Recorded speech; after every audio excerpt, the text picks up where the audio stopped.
On Mother's Day, my son, a young, wealthy, and busy businessman, came to visit me, holding a bouquet as bright as a Sunday morning in Georgia. He placed it on the coffee table, looked at me with a gentle but distant expression, and said, "Mama, Vanessa still sends you that $5,000 every month, right? I just want to make sure you're comfortable." I froze. My heart started beating out of my chest. $5,000? For the past 8 months, I'd been living on food baskets from the New Hope AME church pantry and small donations from kind neighbors. I whispered, my voice trembling, "Baby, the church has been helping me get by." He stared at me, the smile vanishing from his lips. And then my daughter-in-law appeared, radiant in a silk dress, shiny high heels, and a cloud of expensive perfume that drifted through the room like a slap in the face. She didn't realize that on that very day, the last light of her elegance was going to fade forever. But to understand how we got to this crazy point, let me back up a little and introduce myself properly. My name is Loretta Washington. I'm 68 years old, and I live right here on the outskirts of Atlanta, Georgia.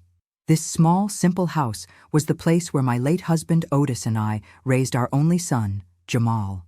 Otis passed away from a heart attack 10 years ago, and since then I learned to slow down, tending to my garden, cooking, and teaching Bible study classes down the street at New Hope AME.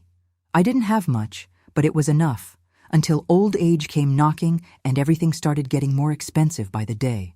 Jamal, the boy I once carried in my arms, is now a millionaire at 37.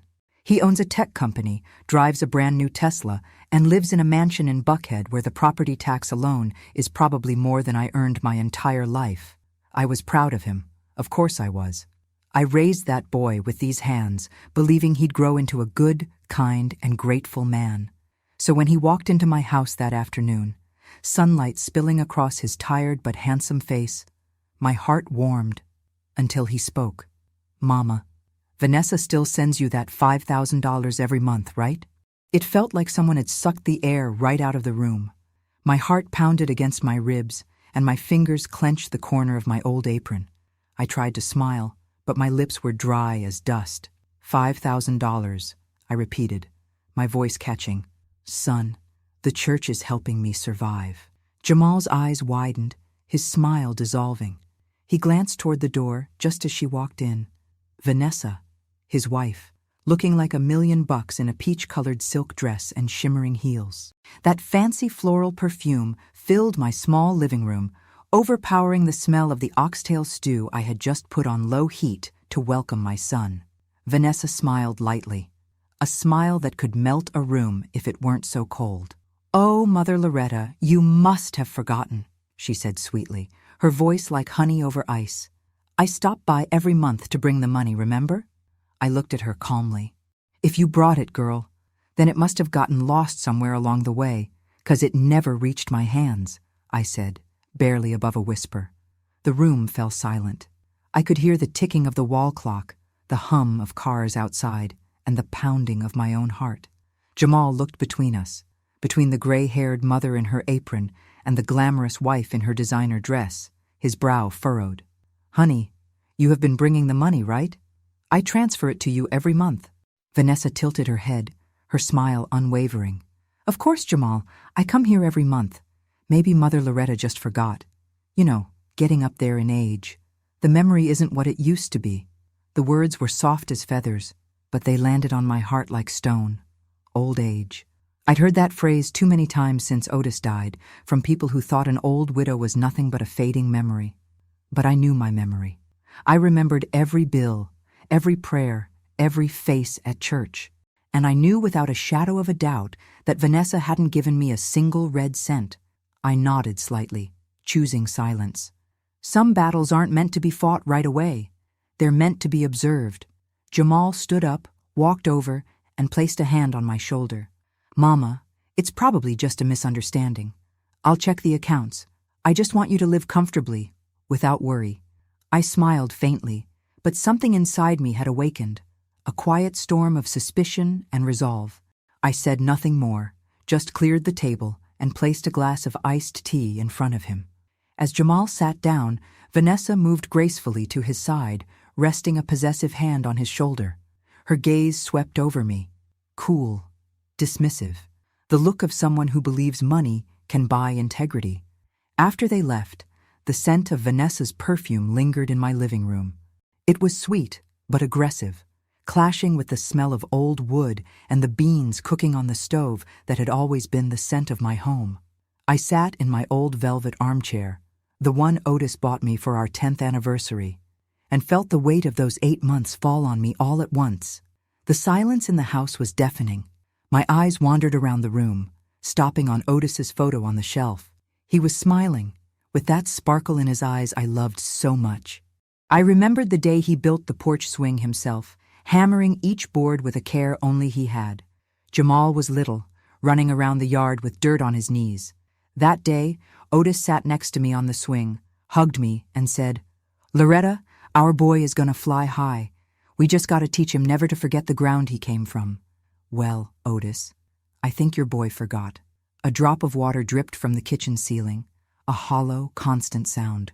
Plip, plip, plip. The leak I didn't have the money to fix. I looked at the fridge, buzzing louder than usual, a sign the motor was asking for mercy. Over the last few months, I had learned to work magic. I'd learned to stretch my small pension in a way that would challenge any mathematician. It was a constant choice. Either I bought my blood pressure medicine or I bought a piece of chicken for Sunday. Never both. I got up and went to the kitchen, opened the pantry and looked at the shelves. Cans of soup donated by the church, a half bag of rice, and a package of pasta. I thanked God for every single one of those cans, but Lord, how it hurt. I had raised a millionaire son, a son who thought he was supporting me with a fortune while his mother was watering down soup to make it last. And for a moment, a cruel, cold doubt ran down my spine. Vanessa's voice, sweet and poisonous, came back to my mind. You know, getting up there in age, the memory isn't what it used to be. Could it be? Could Vanessa be right? My God, is my head not right anymore? Did she come here, hand me envelopes of cash, and I simply forgot? The idea made me short of breath. I felt the ground slip from under my feet. I had always prided myself on my sharp mind. For over 20 years, I was the treasurer of the New Hope AME Church Women's Committee. I balanced every penny, every donation, every expense. Numbers don't lie, and I never, ever lost a cent. It was that thought that saved me. The treasurer in me refused to believe it. The woman who wrote everything down, who checked everything, couldn't have forgotten $40,000. With a new wave of determination, I went to my bedroom and pulled a shoebox from under the bed. Inside, dusty, were my old accounting ledgers, hardcover notebooks with lines and columns drawn by hand. The smell of old paper filled the air. I sat at the kitchen table, put on my reading glasses, and started flipping through the pages. There was my life from the last few years, written in numbers. January, pension, $850. Selling garden greens, $32. Bills, light, $78. Water, $42. Blood pressure meds, $65. Church tithe, $10. February, March, April. I went through every month, line by line. My handwriting was steady, precise. The income column was painfully short, and the expenses column was a map of my survival. I went through every page of the last 8 months, looked for any note, any deposit, any entry I might have forgotten. But there was nothing, not a single dollar coming from Jamal or Vanessa. The numbers on those pages didn't lie. They screamed the silent truth of my hunger. The doubt dissolved, and in its place, a cold, calm anger started to take over. It wasn't an explosive anger, but a focused one. Sharp as a knife. I wasn't crazy. I wasn't forgetful. I was being robbed. I closed the notebook with a snap. The sound echoed in the silent kitchen. The tears I had held back all day finally burned my eyes, but I wiped them away with the back of my hand. No more crying. Now it was time to act. I had my proof, my accounting, but it wasn't enough. I needed proof that not even my son, blinded by love, could deny. Tomorrow, first thing in the morning, I'm going to the bank. The next morning broke with that heavy, humid air Atlanta gets right before a summer storm. I barely slept, the conversation from the night before replaying in my head like a scratched record. But when the sun hit my window, I didn't feel tired.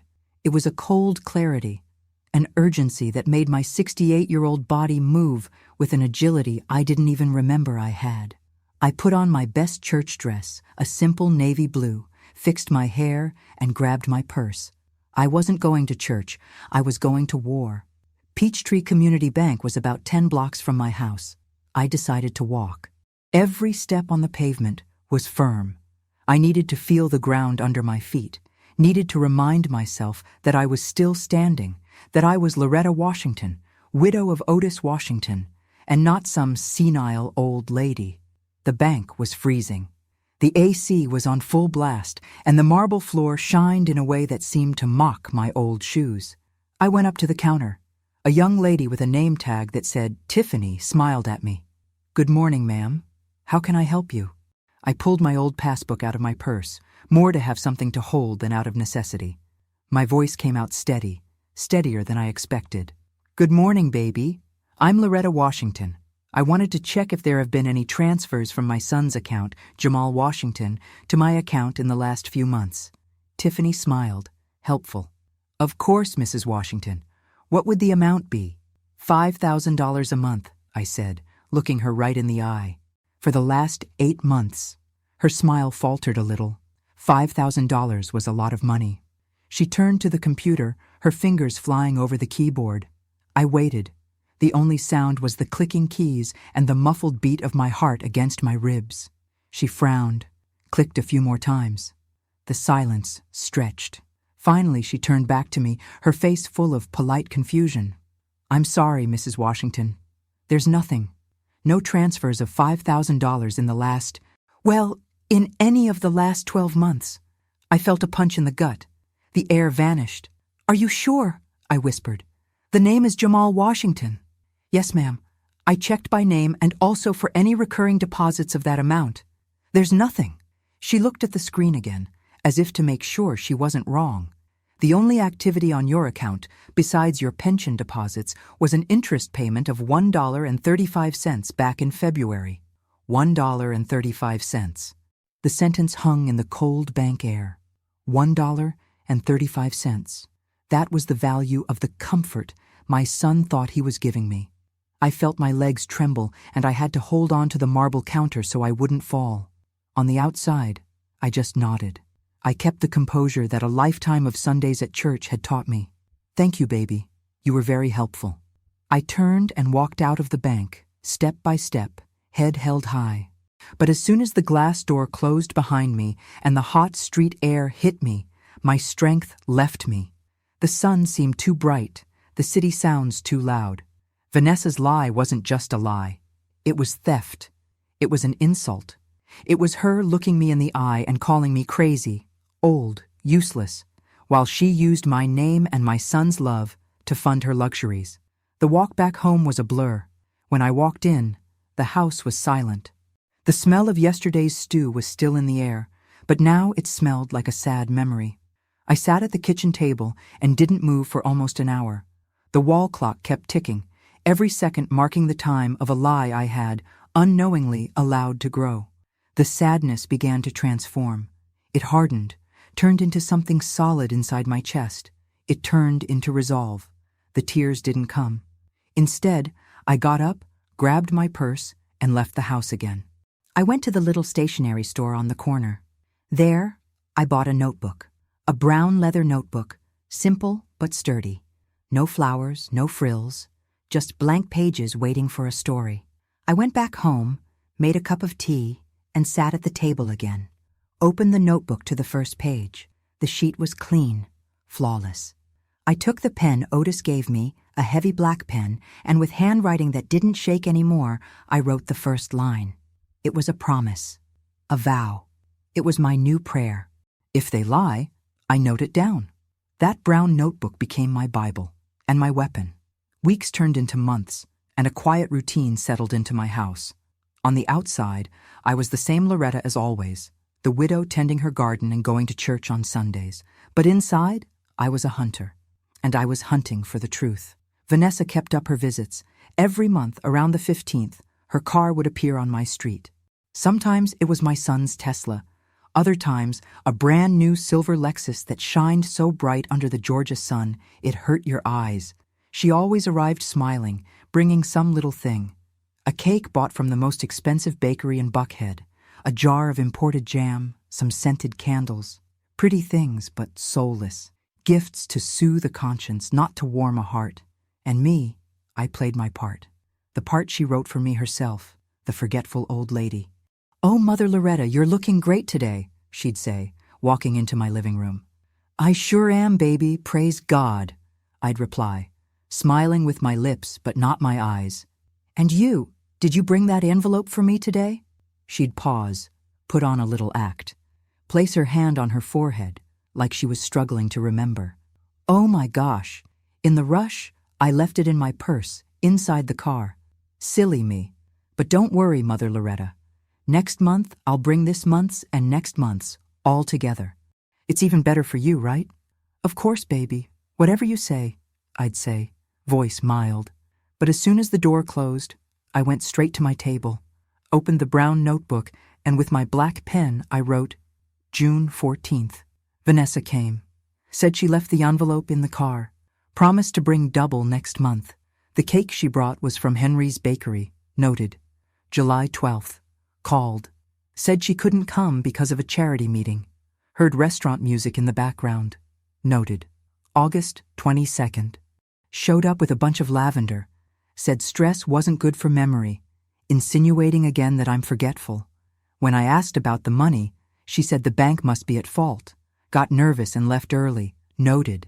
Line by line, my notebook was filling up. No anger, no hatred. Just the precision of someone who spent a lifetime balancing numbers and knows they never lie.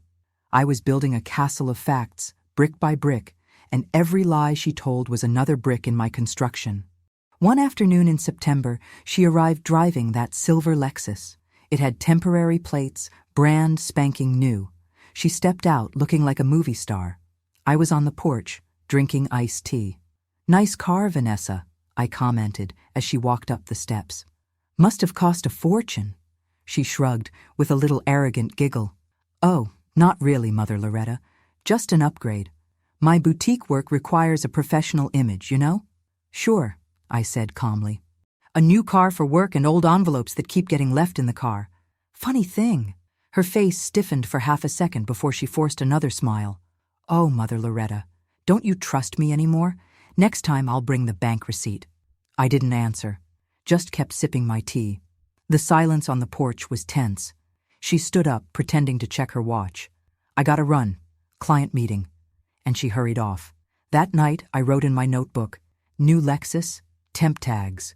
The envelope lie is getting weak. She knows I know. That's when I realized that just noting down her lies wasn't enough. I had proof the money wasn't reaching me, but I didn't have proof of where it was going. My son wasn't a liar. He was naive, blinded by that woman, but he wasn't a thief.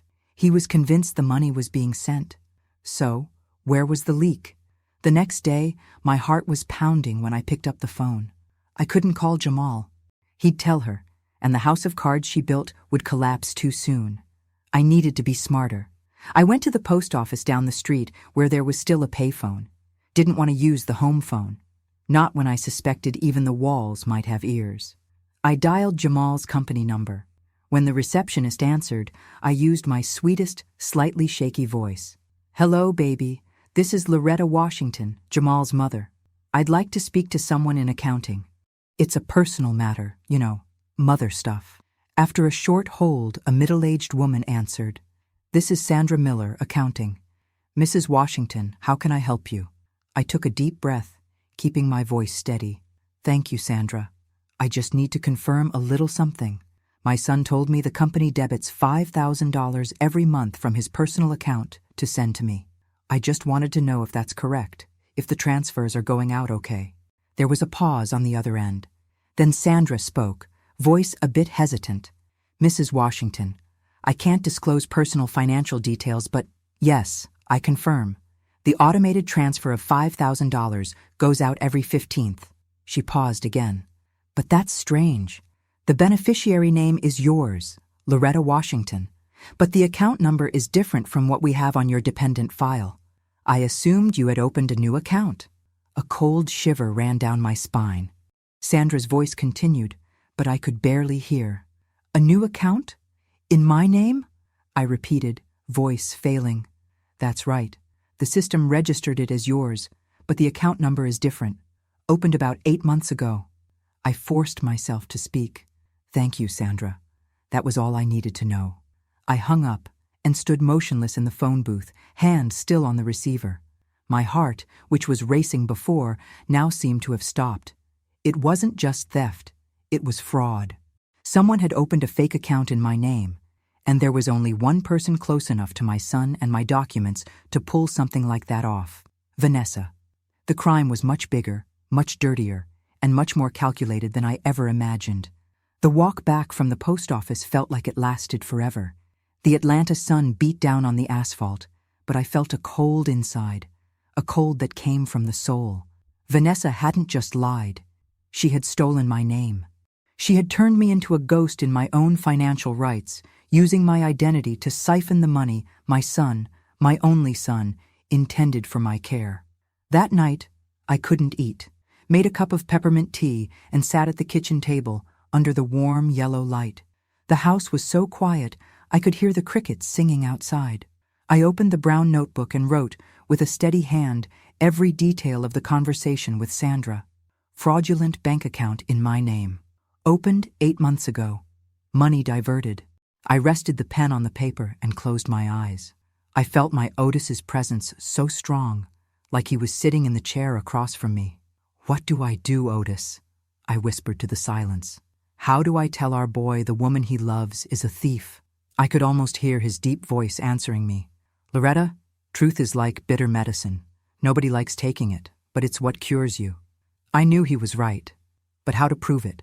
A word from an accountant over the phone wasn't enough. Vanessa was smart, manipulative. She'd twist the story, paint me as a senile, jealous old woman.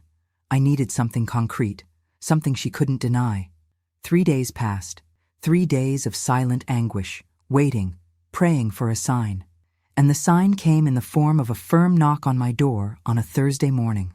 Not the light tap of the mailman, nor the hurried knock of a neighbor. It was deliberate, professional. I wiped my hands on my apron and went to open it. On my porch stood a tall, middle-aged man with graying hair and a charcoal suit that looked a little travel-worn. He smiled politely. Mrs. Loretta Washington, I'm Mr. Robinson, chief accountant at your son's company, Innovate Solutions. My heart skipped a beat. Mr. Robinson? I spoke to Sandra on the phone. He nodded, face serious. Yes, ma'am. Sandra is my assistant. She told me about your call and, well, I thought you should know a few things. May I come in? I invited him in, my whole body tense. He sat at my kitchen table, the same table where I had written in my notebook. He opened a leather briefcase and pulled out a stack of papers, perfectly organized. They were bank statements. I did a discreet internal audit after Sandra alerted me, he said, voice low and calm. Please don't worry. Jamal doesn't know anything. This is strictly confidential. He pushed the papers toward me. These are copies of the 8 transfers, each for $5,000, $40,000 total. My hands shook as I picked up the first sheet. The language of numbers, my world for so many years, was there, cold and brutal. Sender, Jamal T. Washington. Recipient, Vanessa A. Washington. It was like a punch to the gut. I looked at him, voice hoarse. But Sandra said the account was in my name. Exactly, said Mr. Robinson, and his look was one of deep regret. That's the dirtiest part of the fraud. The account is in her name, but it was opened using a copy of your ID and an authorization your son signed. I suspect the ID was forged, and Jamal signed a stack of papers she put in front of him. He trusts her blindly. I rested my forehead in my hands, the room spinning. It wasn't just betrayal. It was deep humiliation. She had used a mother's face and name to rob her own son. And Jamal? He doesn't suspect anything? I asked, voice muffled. Mr. Robinson hesitated. Honestly, Mrs. Washington, I don't think so. He works day and night. Lets Vanessa handle all the personal finances. He paused and looked me in the eye. And there's more. She's also been using the company corporate credit card for personal expenses. I lifted my head, staring at him. The company card? Yes. He pulled another stack of papers from the briefcase. Credit card statements, spa visits, Tiffany jewelry, designer clothes, first-class flights to New York. Over $30,000 in just 3 months. All justified as entertainment expenses. $30,000. Added to the $40,000, that was $70,000. I sat in silence, the ringing in my ears the only thing I could hear. I remembered Vanessa sitting in that same kitchen, complimenting my old curtains while wearing earrings that could pay to fix my roof 10 times over. I remembered the new Lexus, the professional image she said she needed. I turned to Mr. Robinson, my voice a thread, but a thread of steel. Mr. Robinson, if I want to expose this, will you help me? He met my gaze, his gray eyes steady and honest. Mrs. Washington, I believe in justice, but I also believe in evidence. We need to prepare carefully. If we rush, she'll twist the story and turn Jamal against you. Vanessa is not an easy opponent. I nodded. I know, I've seen her do it before, smiling while lying. A grim, quick smile crossed his face. I'll help, but give me a few days. I need to pull all transaction histories, related documents, and get written confirmation from the bank that the account isn't yours. When we have everything, the truth will be undeniable. I looked at him, and in his eyes, I saw something I hadn't seen in anyone for a long time. Integrity. Thank you, Mr. Robinson, I said softly. You have no idea how much this means to me. He stood up to leave. Just doing what's right, Mrs. Washington. And I'm sorry to say this, but cases like yours happen more often than people think. A lot of folks get betrayed by the ones closest to them. After he left, I stayed alone with the pile of papers on the table. Every line, every number, was a nail in the coffin of my son's marriage. I carefully put everything into an old metal box where Otis kept his important papers, and locked it. Turning the key, I felt like I was locking the last door of my trust. I wasn't going to sue yet. No, before the court of law, there would be a mother's court, and my son, Jamal, needed to be the first witness to see the truth with his own eyes. With the metal box locked under my bed, I felt like a general guarding the secret map of a battle. The truth was there, cold and documented, but the war hadn't started yet. I spent the next 2 days in a state of tense calm, like the dark sky before a storm. I tended the garden, cooked, read my Bible, but my mind was working nonstop, putting every piece of the puzzle together. I knew I needed more than just Mr. Robinson's documents. I needed a plan. And for a plan like that, I needed someone who understood not just the law, but the human heart. That's why, on Saturday afternoon, I picked up the phone and dialed a number I hadn't used in years. Angela? It's Loretta. On the other end, Angela Davis's laugh rang out loud and warm, exactly how I remembered from our college days at Spelman. Loretta Washington, my lord woman, I thought you'd forgotten I exist. How are you? Angela and I had been roommates. While I followed the path of accounting and family life, she became one of the most respected lawyers in Atlanta, specializing in financial fraud. We didn't talk often, but the bond we had was strong, forged in youth and hope. I'm fine, Angela. But I need your help, I said, and my voice wavered for the first time. I told her everything, every detail, the 8 months of deprivation, Jamal's question, Vanessa's brazen lie, the fake bank account, the company credit card. Angela listened in silence, asking only a few short, precise questions. When I finished, the line went quiet for a moment. Then her voice came back, but without the laughter. It was cold, sharp. Loretta, that's not just theft. That's financial exploitation of an elder. It's a crime. With the documents this Mr. Robinson got, we can destroy her in court. We can get a restraining order, freeze the accounts. She won't even know what hit her. Part of me felt immense relief hearing the confidence in Angela's voice. But another part, the mother part, pulled back. No, Angela, not yet, I said firmly. I don't want a court to see this proof before Jamal. He needs to see it with his own eyes. He needs to hear it from her mouth. If I just drag him into a lawsuit, Vanessa will play the victim. She'll say I'm a jealous mother-in-law trying to destroy his marriage. And Jamal, he'll be torn. He might even side with her. Angela sighed. I understand. You want a moral judgment before the legal judgment. Exactly, I confirmed. I need the truth to come out in a way he can't deny. I need him to see the woman he married without masks. And how do you plan to do that? Angela asked. That's when I told her my plan. A simple domestic plan, but I hoped deadly effective. I'm going to invite them to dinner, Sunday dinner, just the three of us. Angela fell silent again. Then she let out a low, admiring laugh. Loretta Washington, you haven't lost your touch. You're gonna cook 'em on slow heat, aren't you? Oxtail stew, to be exact, I replied, and for the first time in days, a small smile formed on my lips. It's his favorite dish since he was a boy. We agreed on the next steps. Angela would contact Mr. Robinson to get copies of all documents and start preparing the legal case so it would be ready to file at the right moment. Be prepared, Loretta, she warned me. When the truth comes out, things might get ugly. He's your son, but she's his wife. I know, I replied, but he was raised to recognize the truth. I just need to remind him of it. After hanging up, I felt a new wave of strength. I wasn't alone anymore. I had an honest accountant and a fierce lawyer by my side. Sunday morning, I got up before the sun, went to the market and bought the best ingredients, the most tender meat, the freshest vegetables, came back home and started cooking.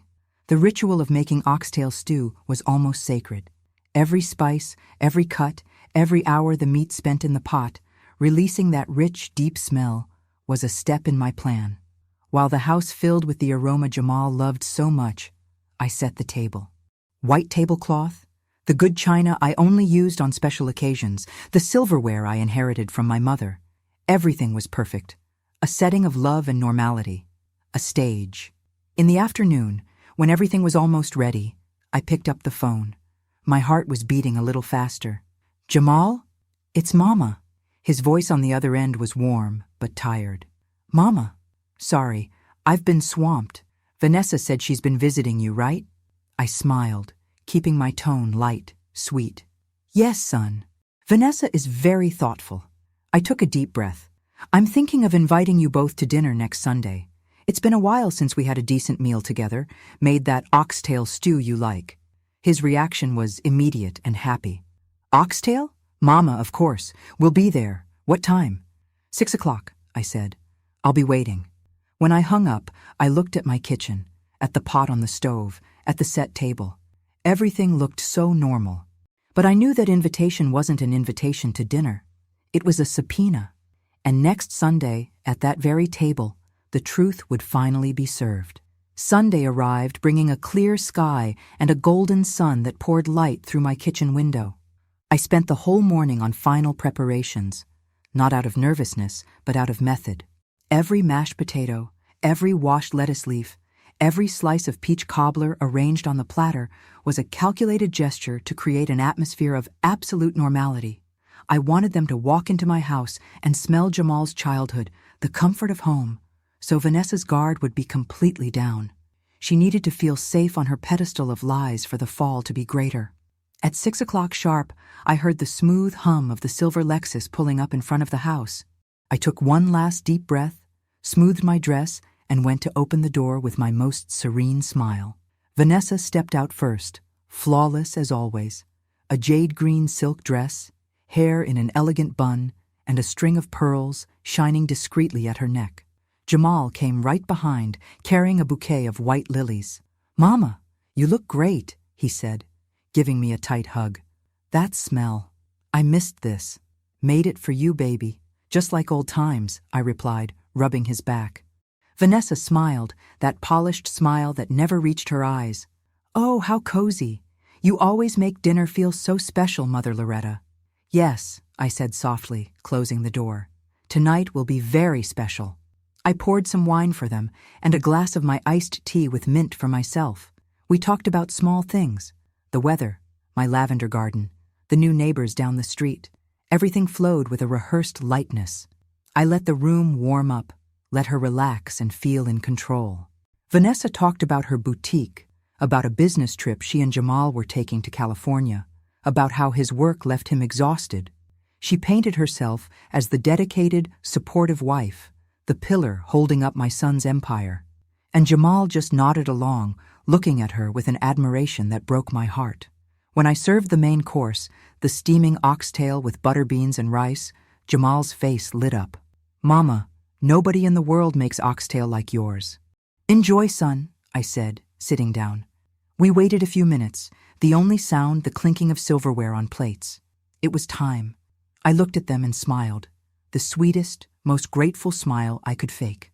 "I truly appreciate you both," I started, voice thick with feigned emotion. "Especially for this month's money, the $5,000. It came right on time." Vanessa paused with her fork halfway to her mouth. It was just a split second, but I saw it, a tiny stiffness in her neck. Then she blinked and flashed a bright smile, taking a sip of wine. "Oh, Mother Loretta, please, don't be so formal. I'm just doing what I should." I nodded, acting a little shy. "I'm so happy. I even managed to buy a new heater. Autumn here in Georgia gets a little chilly, and thanks to that money, I feel much more at ease." Vanessa's smile widened, now tinged with smugness and satisfaction. She tilted her head toward Jamal as if to say, "See, I take care of everything. Your mother is happy."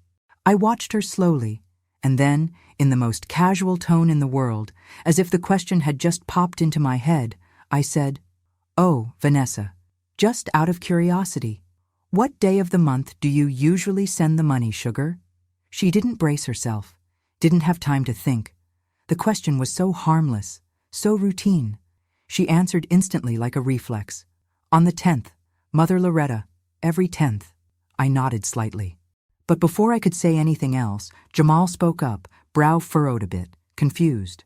"Wait a minute, not the 10th, honey. I set the auto transfer for the 15th. The room went silent. A silence so deep you could hear the dust settle. Have you ever heard that kind of silence?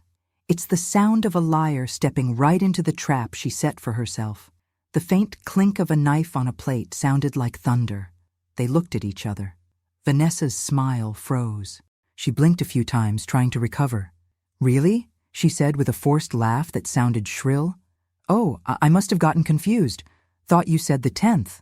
The confusion on Jamal's face deepened. "No, I'm sure it's the 15th. I picked that date because that's when payroll closes."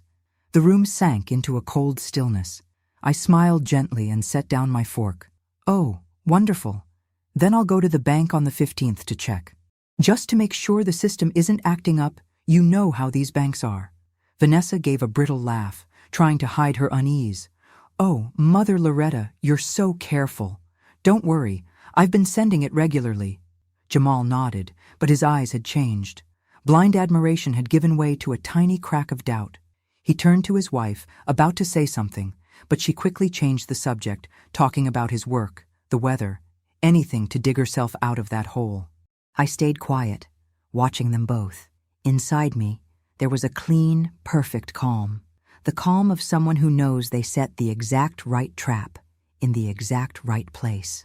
After dinner, I served the peach cobbler. Jamal praised it, said it tasted like childhood. Vanessa barely touched hers, checking her watch like she was eager to run. I knew she was struggling to breathe in a room that, until an hour ago, she thought she controlled. At the door saying goodbye, I said softly, "Thank you for coming. Haven't laughed this much in a long time."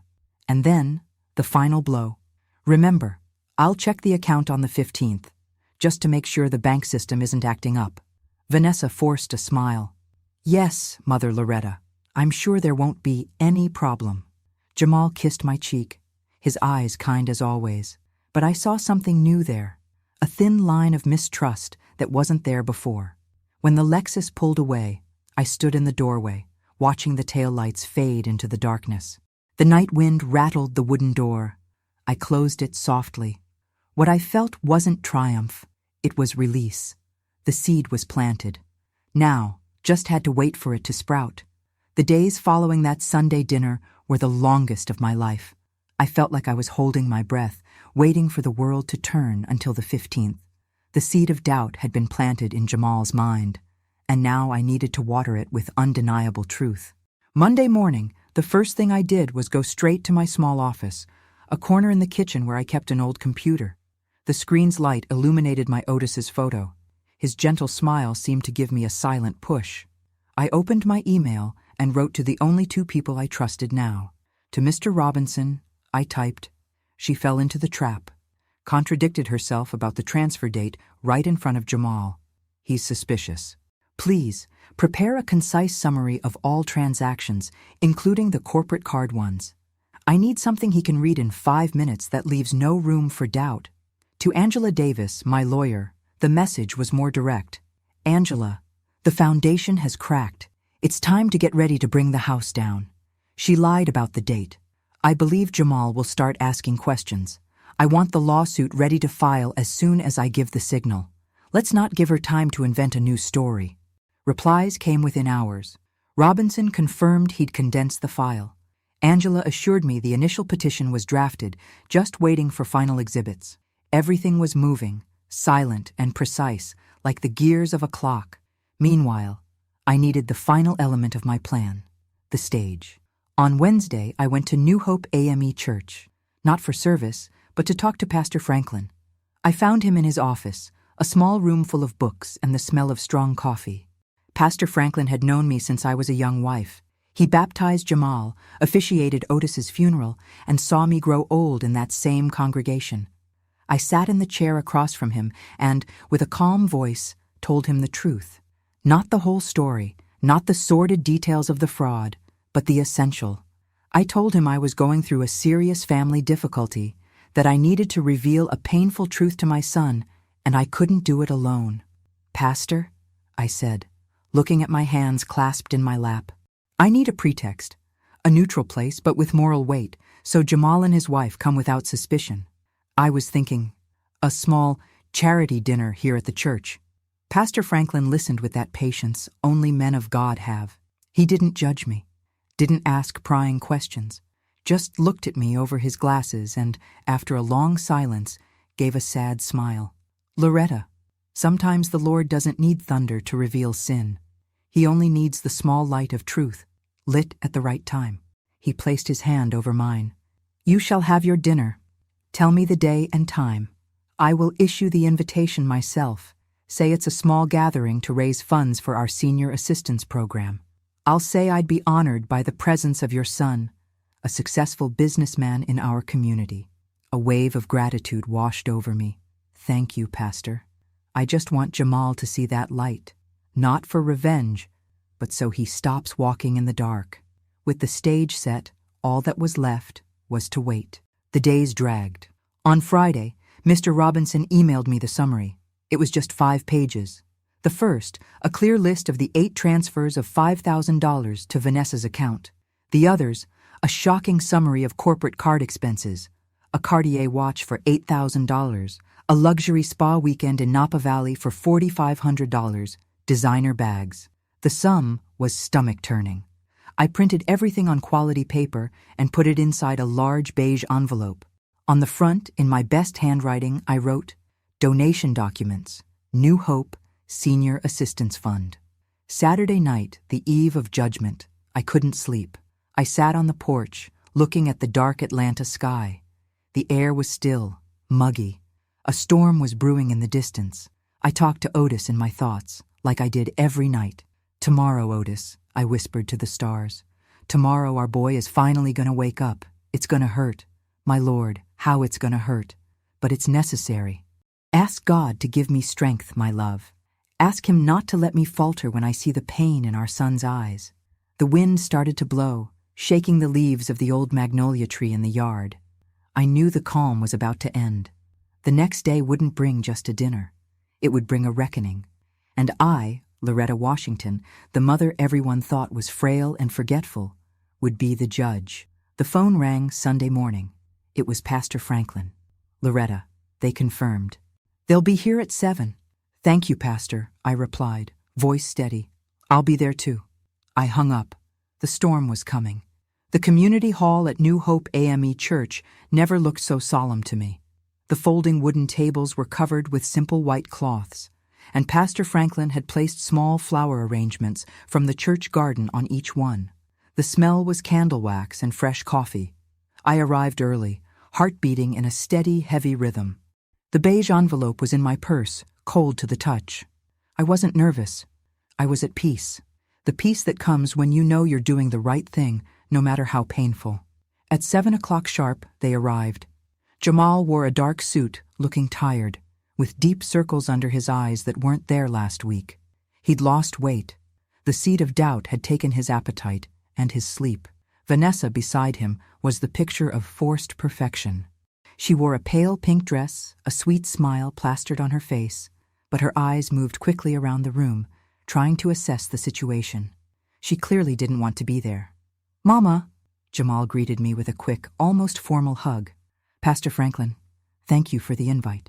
"Jamal, Vanessa, glad you could make it," said the pastor, with his calm, welcoming voice. "Please have a seat. It's a small gathering, just a few key members of our community." There were about 10 other people in the room, brothers and sisters from the church I'd known for decades. Pastor Franklin had been discreet, inviting only the elders and most respected, so the meeting looked legitimate.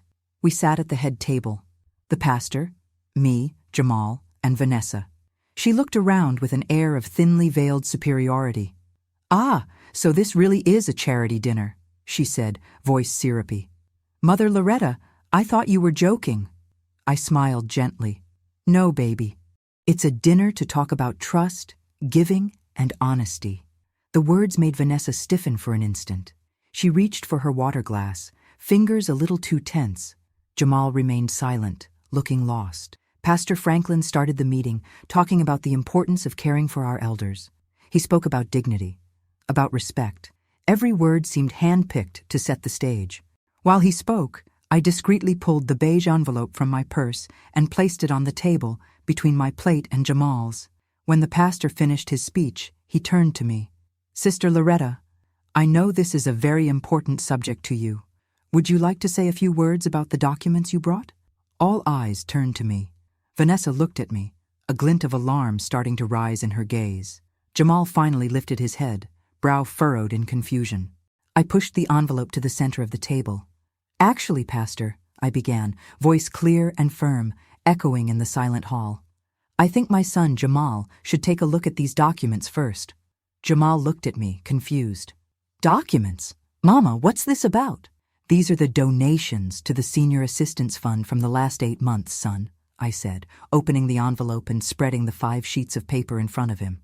"I think you should take a look." The confusion on his face turned to shock as his eyes scanned the first page. The bold print was unmistakable. Recipient, Vanessa A. Washington. Amount, $5,000. Date, 15th of each month. He went pale. The air seemed to be sucked from his lungs. He turned the page, then another, and another. Each one was a stab. Vanessa jumped from her chair, voice high, shrill. "Oh, that must be some mistake, Mother Loretta. You've been getting the money, right? Banks make mistakes with recipient names all the time." I kept my voice calm, deadly calm. "Is that so, Vanessa? Then how about this spa bill in Napa Valley? About $4,500 charged to your husband's corporate card. Was that a bank mistake too?" Her face lost all color. She stammered. That was an accident. Someone must have used my name by mistake." Before she could finish the sentence, a deep, firm male voice came from the hall doorway. "No, Mrs. Washington, no one used your name by mistake. I'm the one who prepared those records." Everyone turned. Mr. Robinson stood at the entrance, holding another folder. I had asked him to arrive at 7:15, but hadn't told anyone else. Vanessa's face contorted. It was the face of a cornered animal. Jamal looked at him, completely lost. "Who are you?" "I'm Mr. Robinson," he said, walking steadily toward our table. "Chief accountant at your firm. And the person your mother authorized to investigate the transfers made in her name." The air froze. The hall was so quiet you could hear a pin drop. I stood up, facing Vanessa. "Mr. Robinson can verify every amount, every signature, every transaction. 8 transfers, $5,000 each. Not one reached me." Jamal finally turned to his wife, voice choked with deep pain. "Vanessa, what is this?" She grabbed his hand, tears finally gushing, tears of desperation, not regret. I just borrowed it, Jamal. That's all. I was going to pay it back. I didn't want to upset your mother." I sighed softly. 8 months of borrowing? and forging bank documents in your mother-in-law's name? Jamal snatched his hand back like he'd touched fire, eyes burning with fury and betrayal.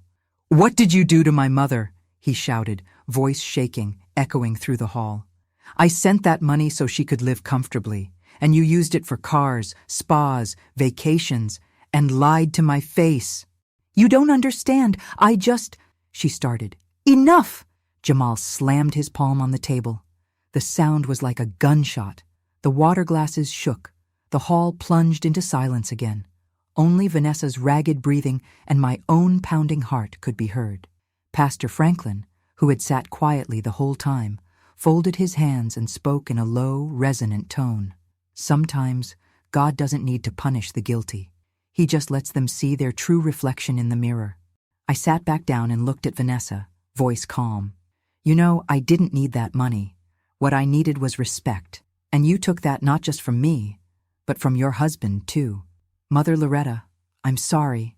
She sobbed, desperate. "I just wanted to help Jamal manage things." I shook my head. "Stop lying. You didn't manage. You stole." Mr. Robinson stepped forward and placed the final file in front of Jamal. "These are the originals, Mr. Washington. Forged authorizations, bank records, and receipts. Keep them. You'll need them to protect what's yours." Jamal said nothing. He just stared at the numbers, then lifted his eyes to me. In them, I saw pain, shame, and the first spark of a terrible awakening. "Mama, I'm sorry. I didn't know. I was such a fool to trust her." I put my hand on his shoulder. "No, son. The mistake isn't in trusting. It's in those who betray trust." Vanessa burst into sobs, looking around wildly for an escape. "I can't take this anymore," she screamed, and suddenly stood up. "I don't need anyone's pity. If you want to believe her, go ahead." She grabbed her purse and ran out of the hall. The sound of her expensive heels hitting the wooden floor was the only music of her defeat. Jamal didn't stop her. He just sat there, head bowed, a broken man. The church door slammed shut, sealing the silence. No more crying, no more excuses, just the faint smell of coffee and the heavy, crushing presence of truth. After that night at the church, my house returned to a spooky silence. No more unexpected visits, no more rushed phone calls, just the ticking of the wall clock and the sunlight streaming through the curtains, lighting up dust motes dancing in the air. Weeks passed, and Jamal didn't call. No messages, no emails, no "How are you, Mama?" I didn't blame him. I understood. He was trying to clean up the wreckage of his marriage, his heart. Still, on quiet nights, when the moon cast a square of light on my floor, I'd find myself holding the phone, staring at the name Jamal Washington in my contacts, never pressing call. Being a mother, I learned, sometimes means knowing that silence is the only way to let your child grow. Justice, however, didn't wait. One October morning, the mailman handed me a brown envelope with the blue seal of the Fulton County Court. My chest tightened. I knew it was coming, but seeing the official seal made it heavy and real. Inside was the notice. Case number 23, CF 98-1, Loretta Washington, Plaintiff versus Vanessa A. Washington, Defendant, Elder Financial Exploitation and Family Fraud. Angela had moved faster than I expected. The morning of the hearing broke gray, with a biting wind that seemed to announce something was about to break. I arrived early at the courthouse with Angela. She wore a brown wool coat, face serious, but eyes full of resolve. "You holding up, Loretta?" she asked as we climbed the stone steps. I pressed my lips together. "I am. Just wish it didn't have to come to this." The courthouse hallway was long, shiny white tile floor, smelling like a mix of coffee, paper, and tension. It was a strange place for me, but somehow it made me feel safe. When we entered the courtroom, Vanessa was already there, sitting at the defense table, wearing a black suit, hair in a perfect bun, face pale, but eyes faking calm. Next to her, a young, nervous lawyer, probably hired last minute, and behind them, sitting alone, was Jamal. He didn't look at me, didn't look at her. His eyes were sunken, tired, empty. When I sat down, Vanessa turned her face toward me and gave a barely noticeable smile, a mix of defiance and despair. The judge struck the gavel. Court is now in session for the case of elder financial exploitation, Loretta Washington versus Vanessa Washington. Angela was the first to stand, opening her briefcase. Her voice was clear and steady. Your Honor, for 8 consecutive months, the defendant, Mrs. Vanessa Washington, used a fraudulent bank account in her mother-in-law's name to misappropriate a total of $40,000. Additionally, the defendant used a secondary corporate credit card from Innovate Solutions for personal expenses, including spa services, travel, and the purchase of a private vehicle. The room went silent, except for the soft rustle of paper as Angela presented the evidence. Bank statements, spa receipts, the Lexus invoice, tickets to Cancun. Each document placed neatly in front of the judge. She paused and looked directly at Vanessa. The defendant not only took money from her mother-in-law, a 68-year-old widow, but concealed the act by forging legal documents and bank signatures. This was a deliberate and systematic act of deception. Vanessa's lawyer stood up quickly, trying to object. Your Honor, my client maintains this was merely a misunderstanding in household financial management.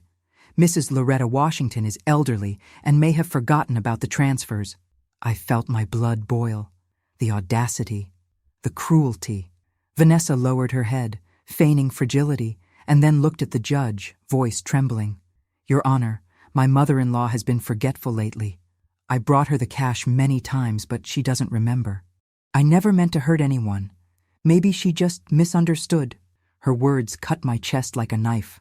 I wanted to jump up, scream she was a liar. But Angela placed a firm hand on my shoulder, a signal to stay calm. Then she stepped forward, voice sharp as steel. Your Honor, Mrs. Loretta Washington's memory is sharp enough to document in detail every single day Mrs. Vanessa visited her and everything she said. And here is her journal to prove it. Angela pulled my brown leather notebook from her bag and held it up. In this notebook, Mrs. Washington recorded 8 full months of visits, dates, times, and even the defendant's exact words. Things like, left the envelope in the car. Every line and every page perfectly matches the bank transaction data. If this is what the defense calls memory loss, then it's the sharpest memory I've ever seen. A murmur rippled through the courtroom. The judge looked over his glasses, slowly flipped through a few pages of my notebook, then frowned, turning to Mr. Robinson, who had been invited as an expert witness. Mr. Robinson, the judge said, do you confirm the figures in this report? Mr. Robinson stood, adjusted his tie, and replied firmly, Your Honor, I am the chief accountant at Innovate Solutions. I confirm that all statements and reconciliations are authentic. The account to which funds were diverted was, in fact, opened and controlled by the defendant, Mrs. Vanessa Washington, using fraudulent documents. The judge nodded, expression stern. I looked at Vanessa. She lowered her head, nails digging into her palms, face paler than paper.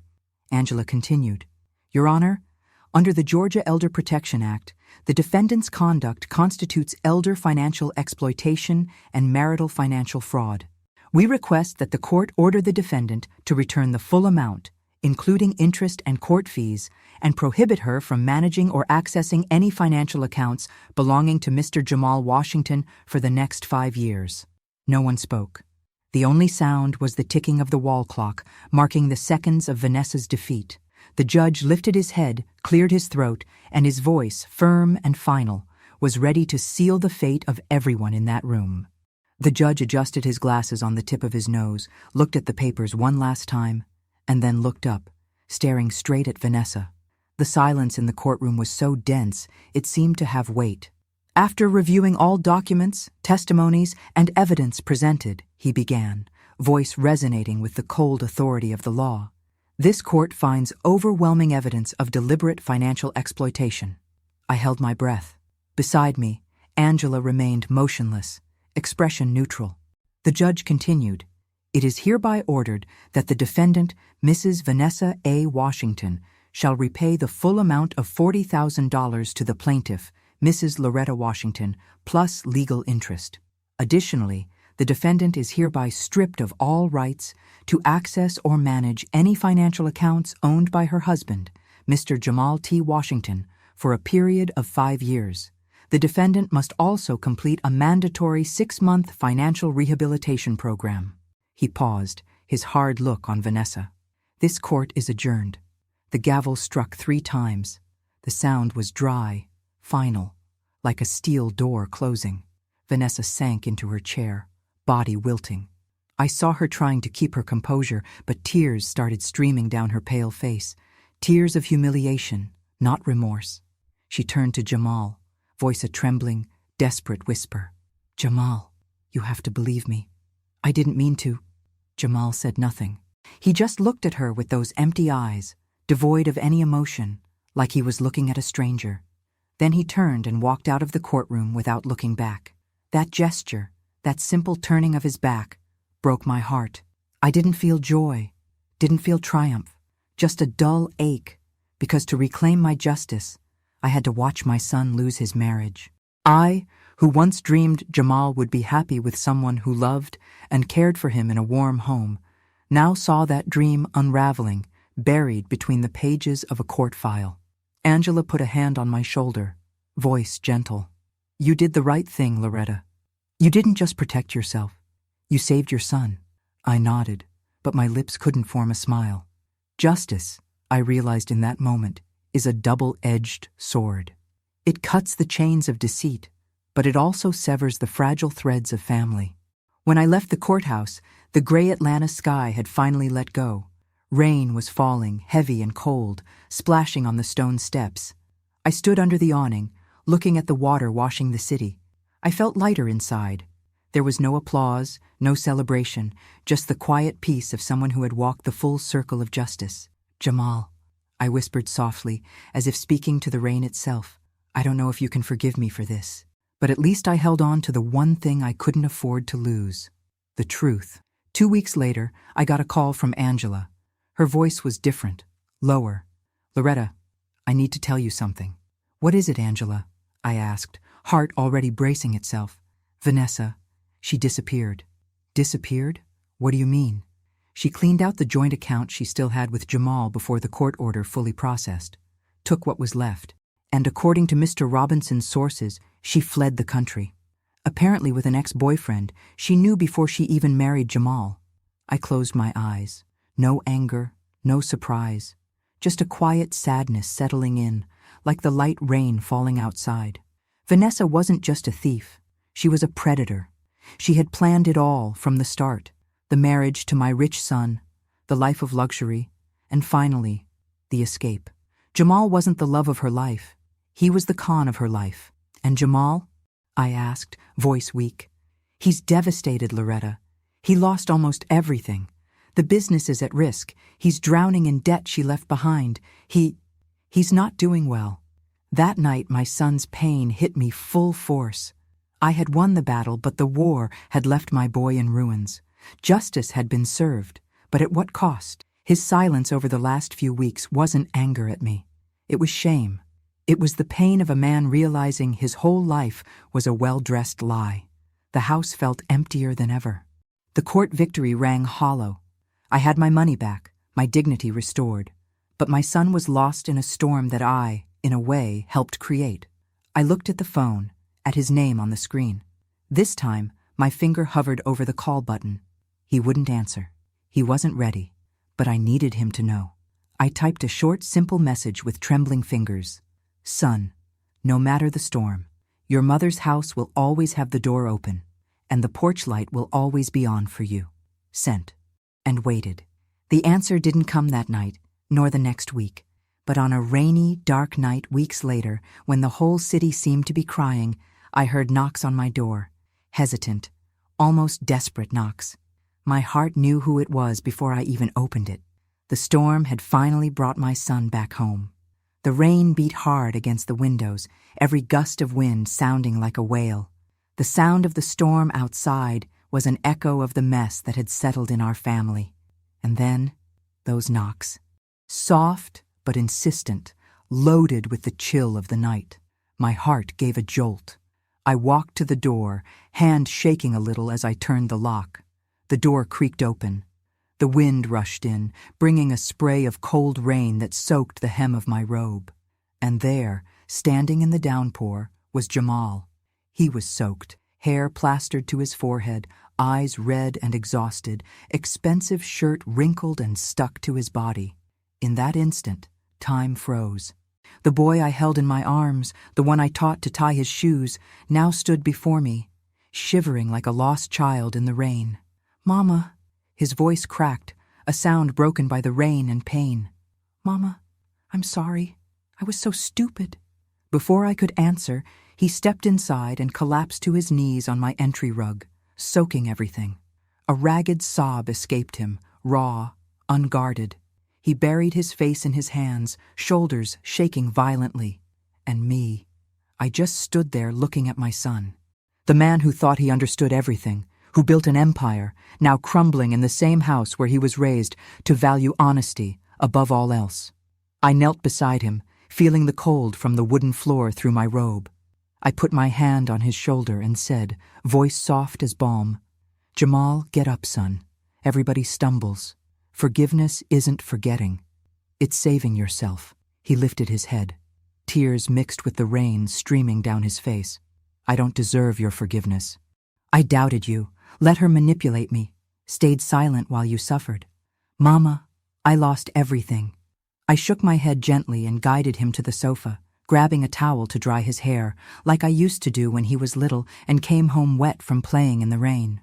Every movement was slow, tender, as if a move too fast might break that fragile moment of reconnection. "I don't need your apology," I said quietly.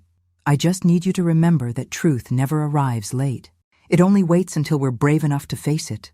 He said nothing, just stared at the dark fireplace.